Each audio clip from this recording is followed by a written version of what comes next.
Yo， 今天要来跟大家介绍来自英国 Nosy Crow 的音效书。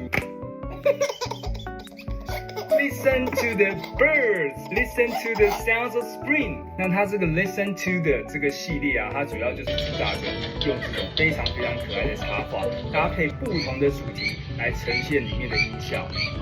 而 Listen to 的这个音效书系列，它其实之前就有出过一个版本，那这次呢可说是大改版。它在后面加上了音效开关，让你在不玩的时候呢，也可以把它关起来，更省电。最重要的是，它在书的最后一页多加了一个小游戏，让小朋友在按压音效键之后，会随机出现不同的音效，让小朋友猜猜看，到底这些音效是对应刚刚出现的哪一些情境，或者是小动物。所以如果有在找音效书的爸爸妈妈们，Nosy Crow 的这个 Listen to 的系列推荐给你们 ，Peace。